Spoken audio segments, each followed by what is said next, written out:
안녕하십니까, 이강수입니다. 세상은 역시 시간이 흐르고 역사는 멈춰져 있는 것 같지만 진실을 향해서 항상 달린다는 것을 오늘 전두환의 죽음으로 인하여 우리는 또 보게 되었습니다. 박정희 군부 정권이 김재규의 총탄에 의하여 쓰러지고 난 이후에 군사 쿠데타로 정권을 잡았던 정권을 찬탈하였던 전두환은 오늘 이제 영원히 이 세상을 떠났습니다. 군사 쿠데타의 설계자이며 군사 쿠데타의 집행자, 5.18 강주 민중학살의 설계자이며 집행의 최고 책임자였던 전두환은 이 세상을 떠났습니다. 자신의 지은 죄를 뉘우치며 백당사를 향했던 그날 전두환은 떠나게 되고, 또 오랜 친구였던 또 육사의 동기였던, 또한 군부 쿠데타의 같은 무리였던 노태우의 죽음 이후 얼마 되지 않는 날을 지나면서 이제 이 세상을 떠나게 되었습니다. 전두환의 죽음을 보면서 우리는 많은 생각을 하며 뒤를 돌아보게 됩니다. 특히 5.18 강주 민중항쟁 관련자들은 참여하지 않고 사과하지 않은 죽음이라 하면서 여러 가지 많은 메시지를 내고 있습니다. 그런데 오늘 우리가 한번 생각해 봐야 될 것은, 분명히 전두환은 군사 쿠데타의 설계자였으며 군사 쿠데타의 집행자였으며 법원이 판결을 내지 않았더라도 모든 국민들이 이 역사 속에서 전두환의 악행과 이 역사에 참으로 해악을 끼친 것, 그리고 많은 대한민국 강주의 백성들을 학살한 것을 잘 알고 있습니다. 특별히 오늘 우리 박지원 국정원장은 여러 가지로 감회가 많을 것입니다. 자신이 뉴욕 한인회 회장을 하던 당시에 미국을 방문한 전두환을 맞이한 적도 있었고, 또한 역사의 진보를 위하여 용서와 화해의 정신을 강조하였던 김대중 전 대통령을 모셨던 박지원 국정원장으로서는 오늘 전두환의 사망 소식을 듣고 많은 감회에 젖었을 줄 생각하고 있습니다. 여러분, 그렇습니다. 설계자는 이제 떠났습니다. 강주 민중을 학살하였던 그 군사작전의 설계자, 그 군사작전의 집행 책임자는 떠났습니다. 박정희 정권이 넘어진 이후에 군사 쿠데타를 일으켜 탱크의 힘으로, 총칼로 힘으로 대학생들을 압제하고 죽이고 어린 박총철을 고문치사하여 조작하던 사건의 설계자, 최고 책임자는 이 나라를 영원히 떠났습니다. 그러면 오늘날 이 땅에 우리가 가질 교훈은 무엇이겠습니까? 전두환의 악행과 전두환의 역사적인 죄인이란 것은 여러분들이 다 알고 있습니다. 가족을 잃어버리고 자식을 시민군으로서 처절한 경군의 죽음 앞에, 총탄 앞에 내어놓았던 부모들의 심정들은 전두환이 어떤 자인 줄 다 알고 있습니다.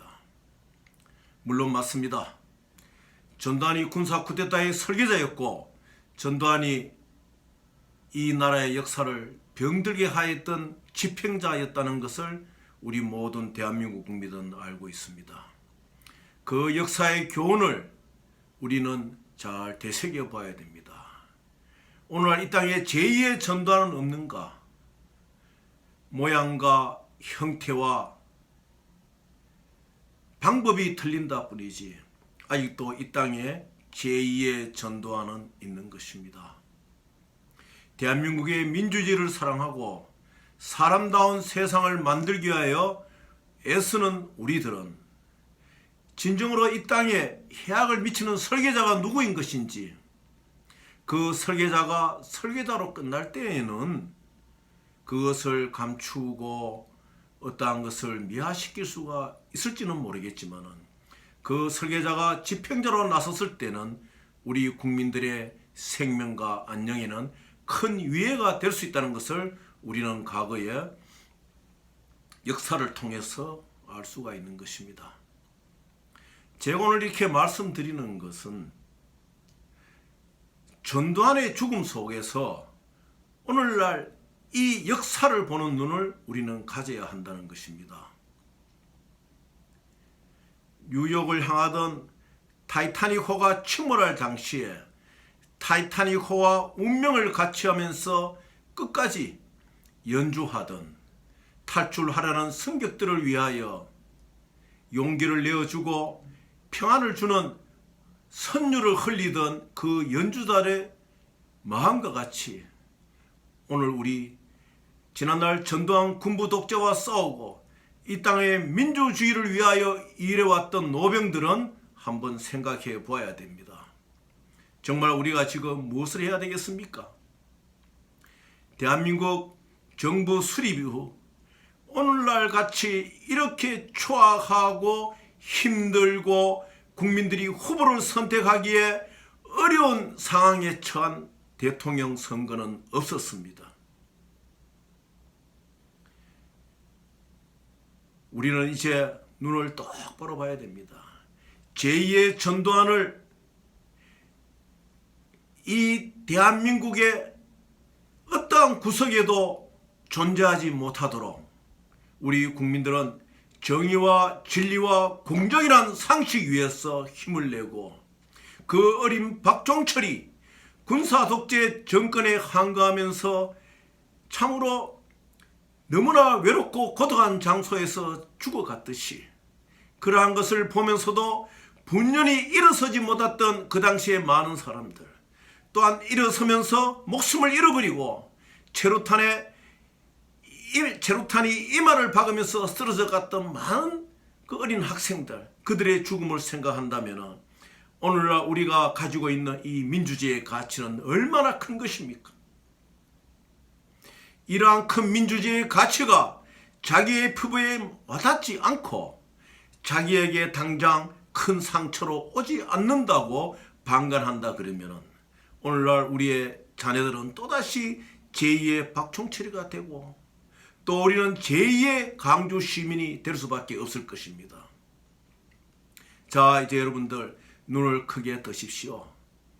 대한민국이라는 민주주의라는 자유경제주의라는 이러한 대한민국의 앞날을 위하여 나아가는 좋은 지도자를 뽑기 위하여 가장 보아야 할 것은 법의 결정이 중요한 것이 아니라 우리 국민 한 사람 한 사람이 그 마음속에 진리와 공정과 도덕을 볼 수 있고 이 땅에 위해를 가하는 설계자가 누구냐 하는 것을 그 눈으로 똑바로 보면서 그러한 설계자가 집행자가 되지 않는 대한민국을 만들어야 되는 것입니다. 아직까지 5.18 강주 학살 원룡 전두환의 법적인 책임은 끝나지 않았습니다. 그렇지만은 현실의 법은 또 이제 전두환은 죽었습니다. 그래서 공소는 유지되지가 않을 것입니다. 법의 판단, 법의 해결보다도 우리 국민들은 이미 전두환이 역사의 죄인이고 강주 학살의 원흉이고 지휘자고 집행자, 최고 책임자였던 걸 알고 있습니다. 마찬가지입니다. 성남 하천대유 대장동의 사건의 의혹은 국민의 60% 이상이 특검을 실시하고 아무 조건 없는 특검의 상황 속에서 진실을 파헤치기를 대한민국 국민들은 바라고 있습니다. 대한민국 정부 이래 이렇게 유력 후보들이 국민적 의혹을 가지고 설계적 의혹, 집행자적 의혹을 가지고 이렇게 대통령 선거에 임하였던 데가 어디에 있습니까? 최악의 대통령 선거의 상황입니다. 국민 여러분, 정신 차려 주십시오. 화천대유 성남 대장동 사건은 어느 후보의 유불리를 떠나서 분명히 바로 밝혀져서 우리 국민들이 잘못된 설계자, 잘못된 집행자에게 이 나라의 운명을 맡기어 또 제2의 강주, 제2의 박청철과 같은 우리의 어린아이들을 만들어서는 아니 되는 것입니다. 오늘 전두환의 죽음을 우리는 보면서 5.18 강주 민중을 학살하고 쿠데타를 일으켰던 설계자, 집행자, 또 오늘날 이 땅에 대한민국의 새로운 도약을 향한 이 시기에 백성들의 세금을 축내고 백성들이 가져야 될 공공이익을 축내고 백성들이 가져야 될 많은 국가로 받는 혜택들을 제대로 진행하지 못하는 이러한 설계자, 집행자들이 이 나라의 지도자가 되어서는 아니 되는 것입니다. 우리는 눈을 불알 뜨고 전두환의 죽음에서 제2의 전두환이 이 땅에는 다시 발붙이지 못하도록, 비록 그가 군인이 아니더라도, 비록 그가 쿠데타의 주역이 아니더라도 우리는 어디에서나 악의 싹은 돋아날 수 있다는 것을 항상 감시하면서 국민들이 항상 진리와 공정과 도덕이란 토대 위에서 이 나라의 앞날을 향하여 의견을 개진하고 절대적으로 아닌 것은 아니다. 그리고 이 백성들을 위하여 우리는 어떠한 상황에서도 과거의 민주항쟁과 같았듯이 우리의 불같은 열정으로 이 나라를 바로 가꾸어 나가기 위하여 하늘에 계신 신께 기도하며 우리는 정직과 공정이 하수와 같이, 정의가 하수와 같이 넘쳐나는 이 나라를 만들기 위하여 다 같이 노력하기를 간절히 바라겠습니다. 감사합니다.